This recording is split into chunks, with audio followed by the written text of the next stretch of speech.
Hi, Lester, Wish You Engineer. I've been quite busy recently because of the lead up to the Christmas season. Those of you who work in engineering consultancies catering to the building services industry will know exactly whereof I speak. But the long and the short of it is that I've not been able to produce and upload as many videos as I would have liked to recently. Note that this is not for lack of content. It's just that for each of my videos, they actually take a considerable amount of work and there are considerable time overheads for each of them. So those of you who post comments making requests for future content, please continue doing so. If I don't get to it immediately, it's just that I have a lot of other things on at the moment that I have to manage. I do take note of all of these requests and I have a list of them. I might not get to all of them. Some of them are not really appropriate, or they represent content that I'm not particularly interested in making at this time, but they're all on the list and I do consider all of them. I also need to warn you that this video is going to be mostly me talking. It's weird that we live in a world now where some people have left comments on my videos attempting to, shame me for making long videos. I find that quite strange. Perhaps they expect me to apologize to them for making my videos too long, or to seek forgiveness from them for not putting in enough explosions and excitement. I don't know. I don't make videos for children, so I typically expect a level of maturity in my viewers, along with the ability to concentrate on something for more than 5 minutes if it is of interest to them. I also expect a level of self-awareness that can acknowledge that I'm not holding my viewers hostage and I'm not forcing my viewers to watch my videos. Some of my videos may just not be as exciting to certain viewers as others. That's just the nature of my channel. I cover a lot of topics related to martial arts and technology, and some topics may not be of interest to everyone. I also need to warn you that while I am going to attempt to explain the broad general principles of potency training in this video, I'm not going to be explaining how to do potency training to the level of providing training programs or particular exercises. This video is more of an introduction to the concept of potency training rather than an instructional video. If there is sufficient interest, I may produce some follow-up videos explaining the core concepts in a more practical way with suggested exercises, equipment and programs, etc. But enough of that, let's get on with the video topic for today, because it is something that is actually of great interest to me. I recently put up a video on my channel, in fact it was the last video that I put up, which is entitled Power Cube New 1-Inch Punch Record, Using Potency Training to Beat the Record and Our Own Personal Records, in which I actually broke the standing 1-inch punch record on the Power Cube by approximately 20%. The Wushu scientist and I have been developing a modernized potency training regime and trialing it using ourselves as guinea pigs over the last 3 months. So in the 1-inch punch record video, we tested our 1-inch punch scores on the Power Cube and compared them to the scores that we achieved in the middle of this year prior to experimenting with our new potency training regime. As it turned out, my average 1-inch punch score on the Power Cube went up by approximately 36%, while the Wushu scientist's average performance went up by approximately 125%. These are pretty significant improvements. If you haven't seen that video, I encourage you to watch it first for context. I promised in that video that I would follow that video up with another video explaining what potency training is in broad terms, hence this video. I've always been interested in strength training, but I've never fully committed myself to a discipline such as bodybuilding, powerlifting, weightlifting, or any of these other dedicated strength and conditioning disciplines. primarily because I view strength as a means to an end, with the end being combat effectiveness. In fact, strength is actually only one of a number of important characteristics for combat. There are a broad range of key performance indicators, or KPIs, for combat effectiveness that include such characteristics as cardiovascular fitness, mobility, response times. So my strength training, as with all of the other types of training that I do, is geared specifically towards improving my fighting ability in the system that I study.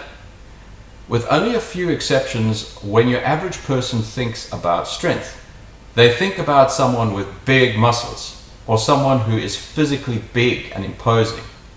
Someone like a bodybuilder, for instance. You yourself may actually be one of those people, but there's no shame in thinking like that. People think like that for a reason, because larger muscles do most often equate to greater strength.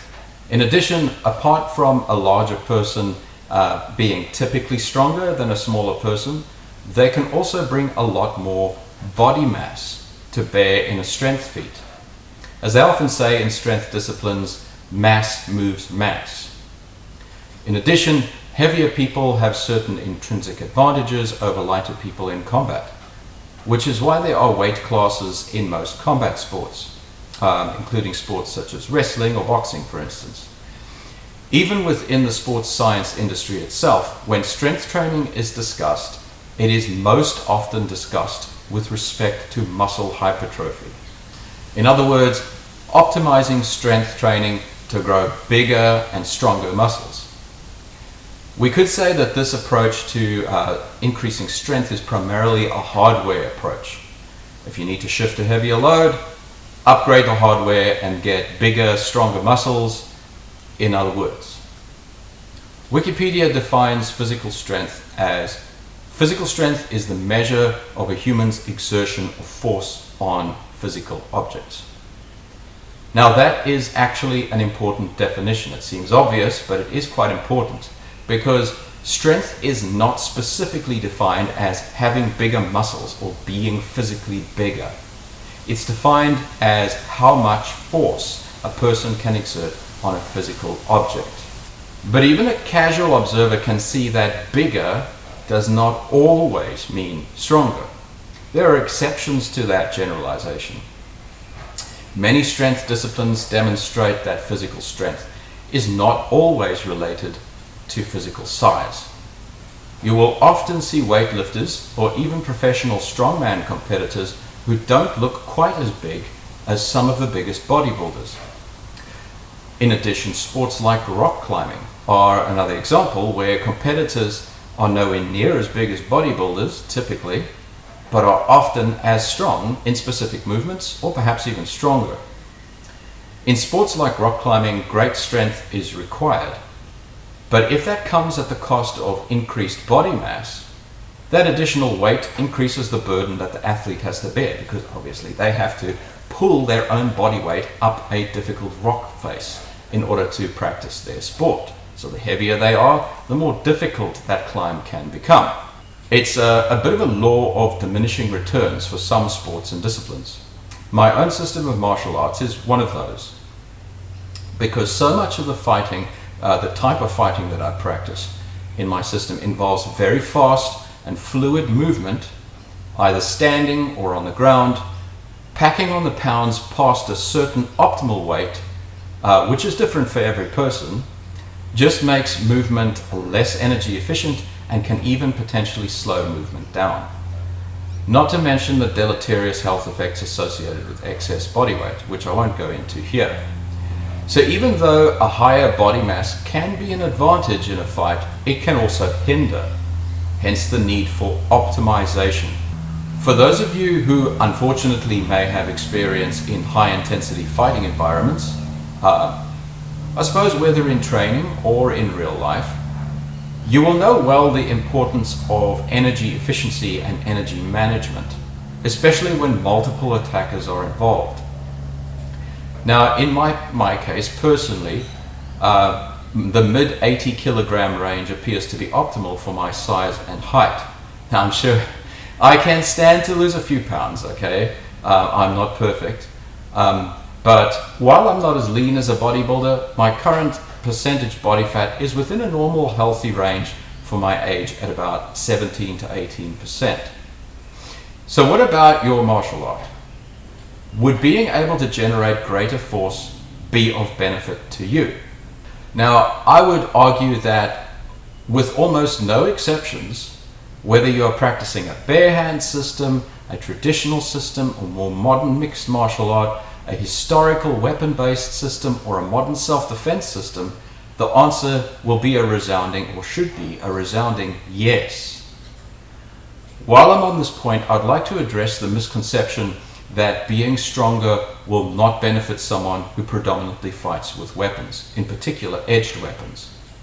Many people watching this video will know that pound for pound, a stronger fighter will have an advantage over a weaker fighter of equal skill, regardless of whether they're grappling, striking, or using weapons.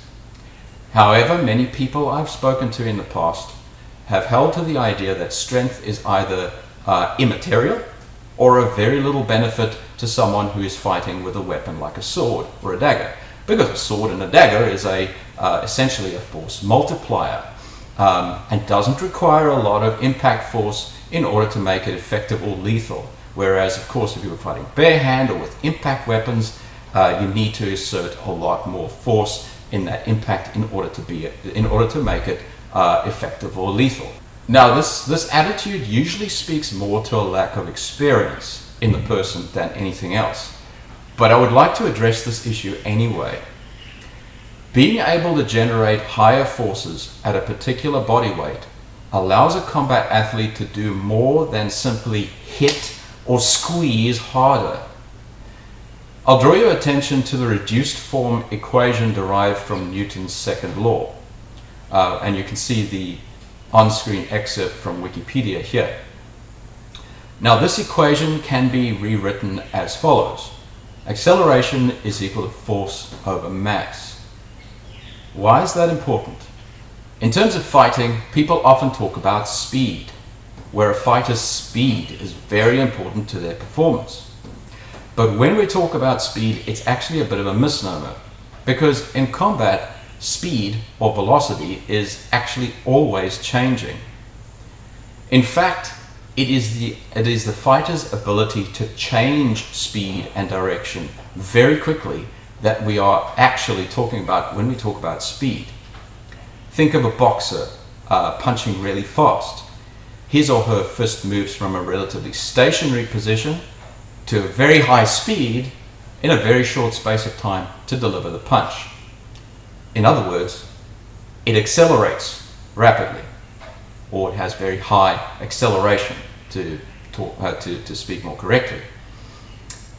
In other words, when we talk about speed in combat, we are actually talking about acceleration, which is the change in velocity.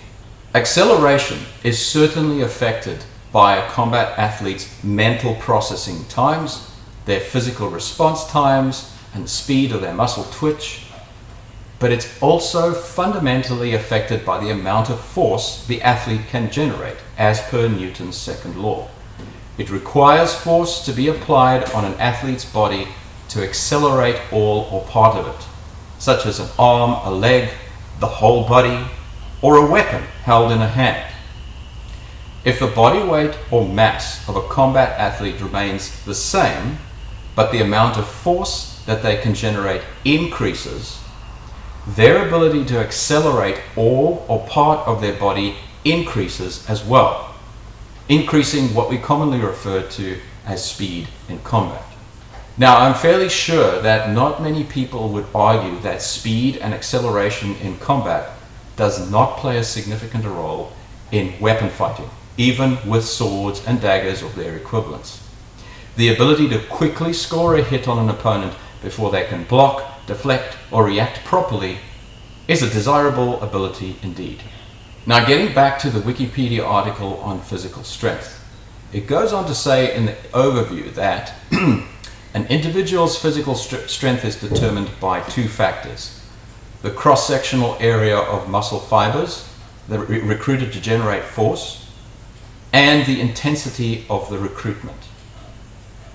It also adds that the genetic inheritance of muscle fiber type sets the outermost boundaries of physical strength possible, barring the use of enhancing agents such as testosterone, although the unique position within this envelope is determined by training.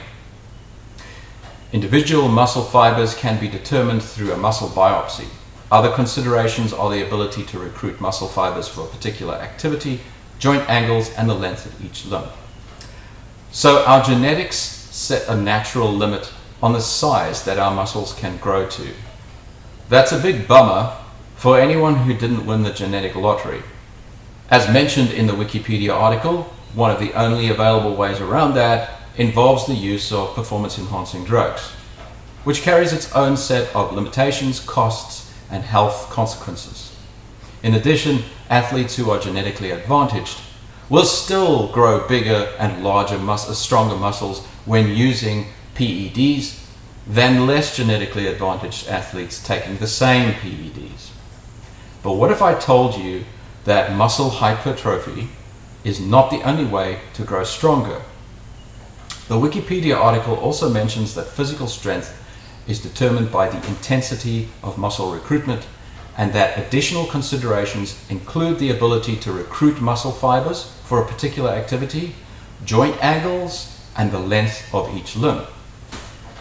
Our ability to recruit muscles more effectively and with more intensity, along with our ability to control joint angles, optimize structure and biomechanical advantage, is primarily down to our minds and our nervous systems.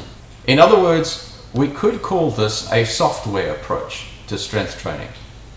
This is very important to those of us who are not genetically gifted. It may be possible through specific, hard training aimed at improving our ability to recruit muscles with more intensity and more efficiency to be able to break through the performance limits that would be achievable using only conventional training aimed at muscle hypertrophy.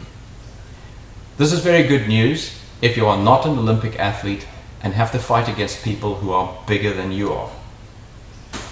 The two foundations of physical strength, apart from muscle cross-sectional area identified in the Wikipedia article, are the intensity of muscle recruitment, and 2, the biomechanical advantage, joint angle, limb length, etc. Optimizing biomechanical advantage is a very important part of many martial arts. In fact, you could argue that technique has a lot to do with optimizing biomechanical advantage. Now, this optimization could be as simple as superior skeletal leverage through refined technique, as I mentioned now, or as complex as manipulating internal fluid pressure to maximize and focus force output. Most people can understand that improving martial technique can make our own maximum force and energy more efficient in combat over someone whose technique is inferior. But how do you train your nervous system to increase the intensity of your muscle recruitment? In my case, this kind of training is part and parcel of my system and is what we call potency training, hence the title of the video. Potency training has been an integral part of traditional Kung Fu and other systems like it for a very long time. In his book, Key to Hong Chuan, Master Cheng Chen Ho quotes an old proverb related to potency training. And it goes, "Training without potency training will result in all emptiness."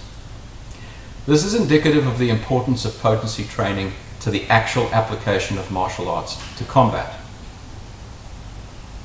In this context, the word emptiness is usually applied to martial art techniques that have the appearance of looking impressive or effective, but which end up being ineffective in real-world application.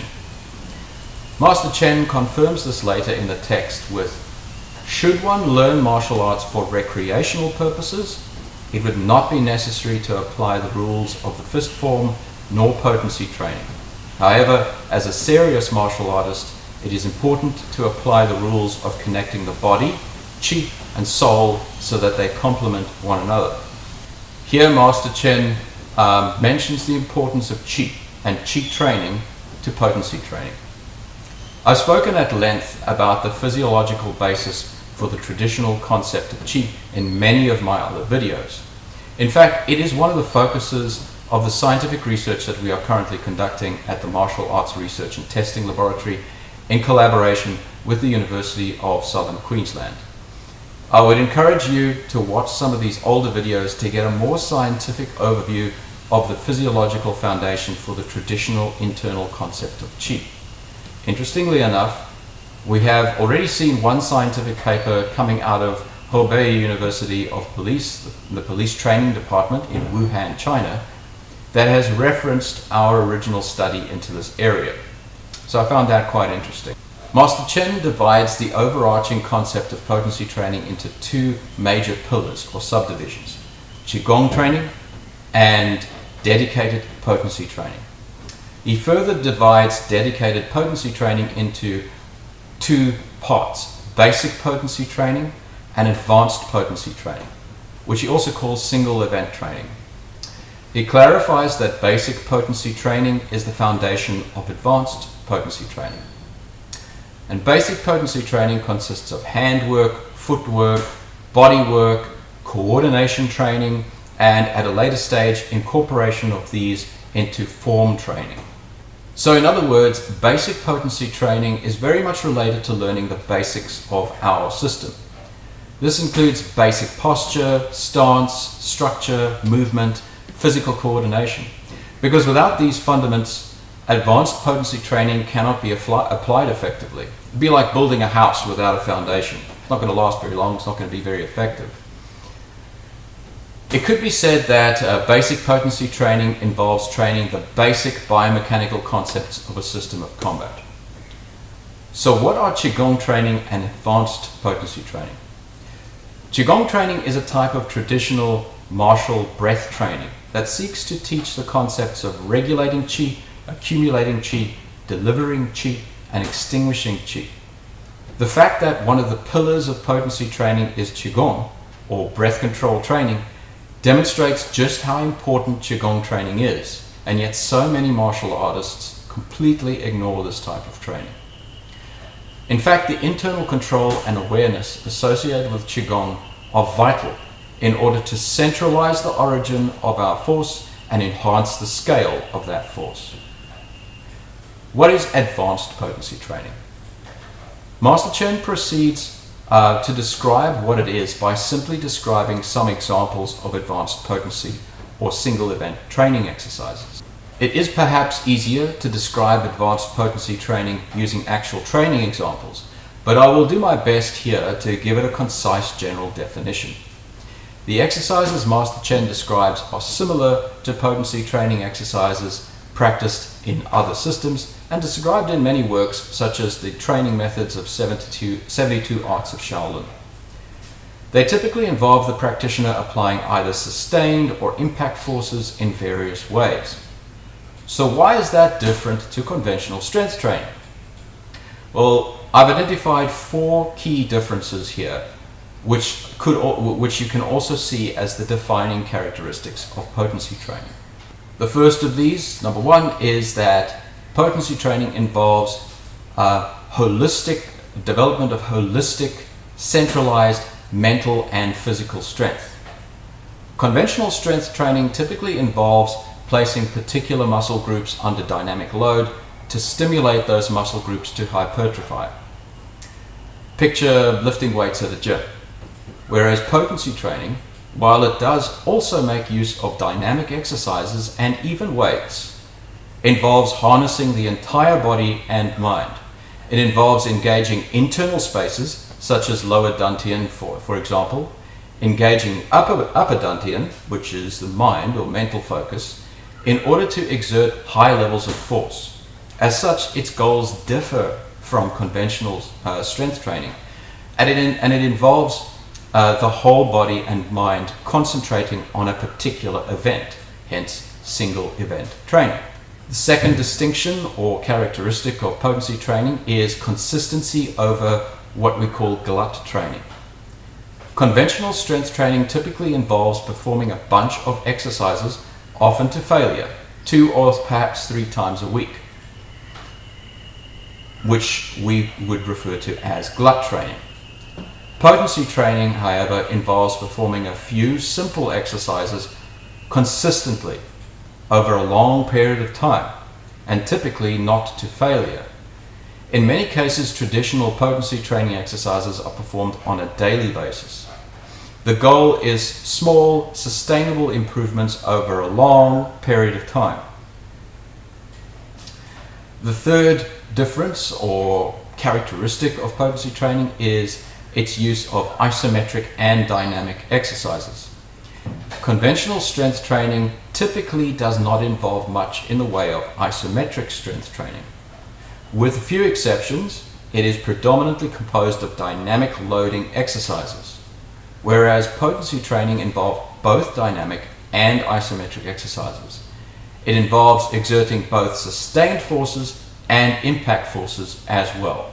And the final distinction or characteristic of potency training is its combat focus. As mentioned earlier, the potency training exercises are designed to increase the practitioner's ability to exert force, either impact or sustained, in combat. So the exercises are designed to integrate with a fighting system, often using movements, pushes, holds, and strikes that mimic movements that would be applied in combat. Conventional strength training involves using movements that are simpler and more generic. Now, while there may be carryover to combat, and I'm not arguing that there isn't, the conventional strength training exercises are not designed to closely align to fighting techniques. Picture a deadlift, for example.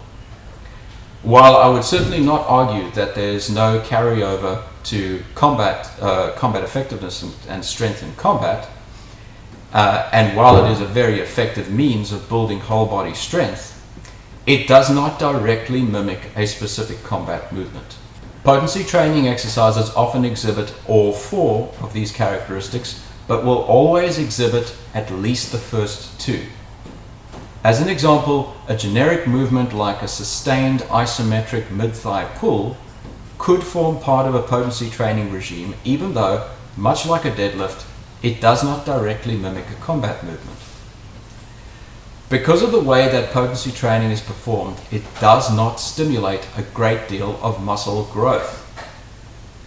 Don't get me wrong, long-term physiological adaptation more than likely does occur, but it is possibly more related to increasing muscle and bone density, improvements in tendon and connective tissue integrity, increasing internal control, strengthening mental focus, and neuromuscular signaling, rather than standard muscle hypertrophy. Note here that scientific studies will need to be performed to confirm the nature of these physiological adaptations.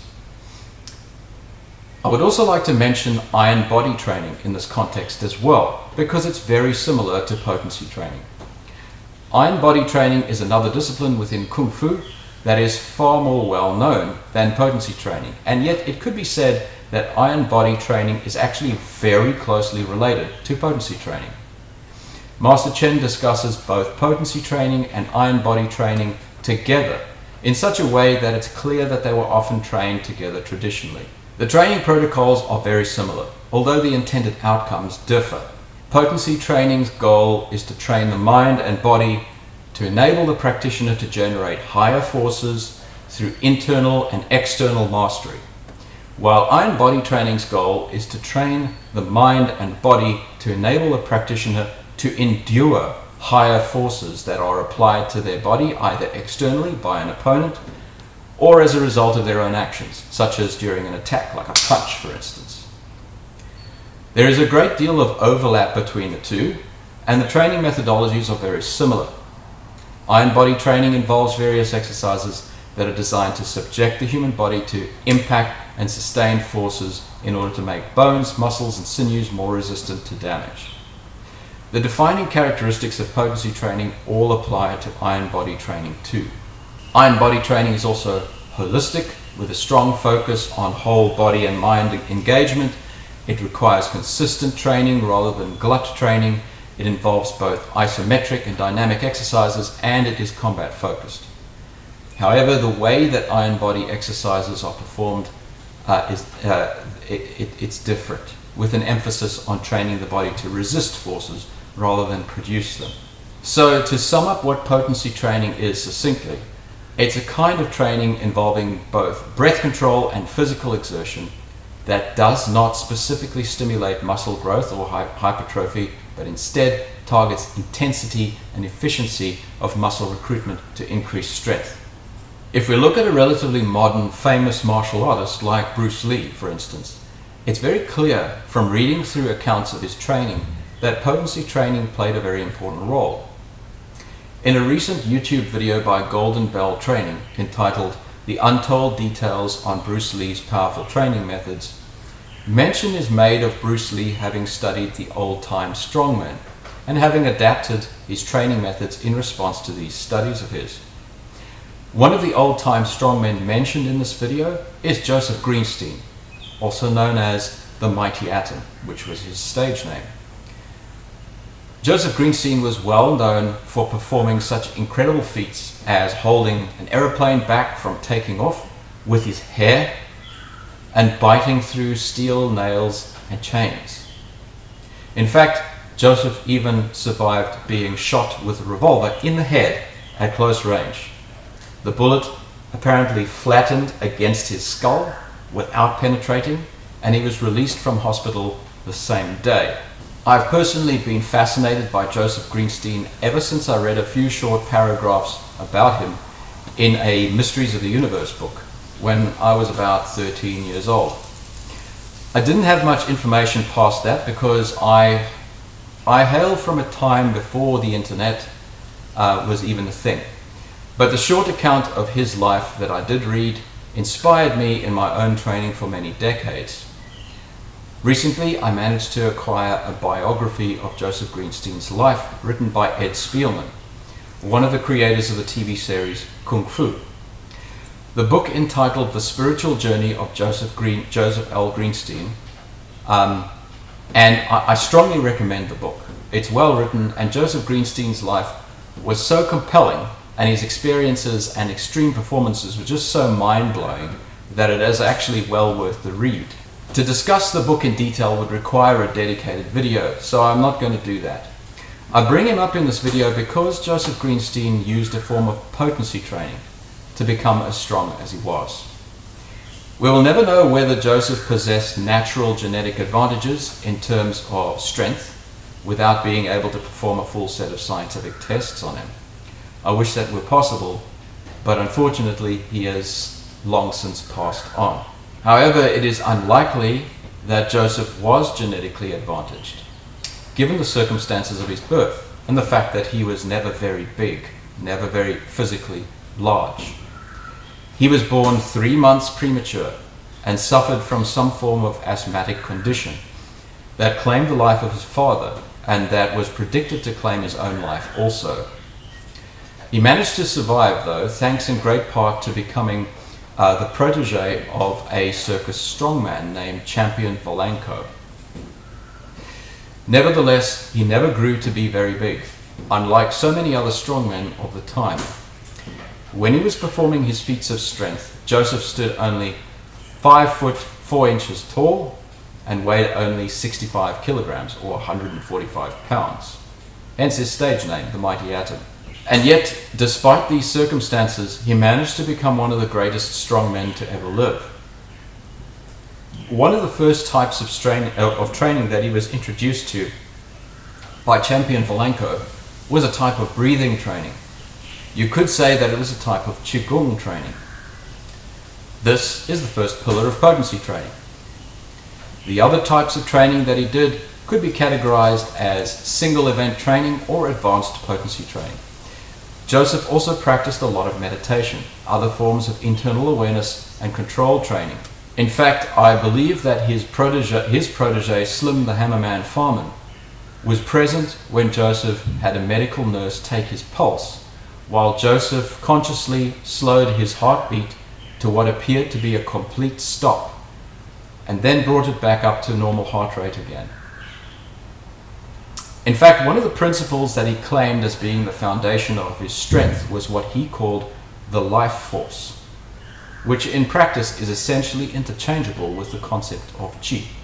Lastly, Joseph Greenstein was also a fighter, practicing a hybrid of jiu-jitsu, Greco-Roman wrestling, freestyle and catch wrestling, having learned some of the fundamentals from his first teacher, Champion Valenko. In fact, he studied jiu-jitsu in Japan at a traditional school for a few months when he was working as a deckhand on a ship that docked at Yokohama. The characteristics of Joseph Greenstein's training match closely with the characteristics of potency training, and identify that Joseph Greenstein was indeed practicing this form of training, although he didn't know it by that title. You could say that Joseph Greenstein is the most famous example of someone bringing the concept of potency training to the West. And it was quite interesting that he in turn inspired Bruce Lee, a Kung Fu practitioner, in his training. Practicing potency training in this way enabled Joseph Greenstein to perform feats of strength that almost defy imagination, including such feats as bending steel bars, pulling multiple cars with his hair. The list of amazing things that he did is seemingly endless. But how did that freakish strength translate into actual fighting effectiveness? Did it have any effect at all? Well, as it turns out, he actually in his lifetime was involved in quite a number of fights, often against multiple and in many cases armed opponents that are described in his, and many of these fights are described in his biography. It clearly shows that something more than pure fighting technique was at work here. I won't get into describing a lot of them, but I will describe one event that is indicative and also quite widely known about the life of Joseph Greenstein. In 1939, in Madison Square Garden, Joseph Greenstein was attacked by the members of a Nazi Bund meeting after he pulled down a sign that was posted outside the meeting that read, "No dogs or Jews allowed." He fought off the crowd that attacked him from the Bund meeting and sustained a black eye during the fight. His opponents were not so lucky. He sent a total of 18 of them to hospital in various states of disrepair, including broken bones. Afterwards, he was taken to court by the members of the Bund that were not bedridden in hospital. However, when the judge learnt of the nature of the meeting and what had transpired, he summarily dismissed the case.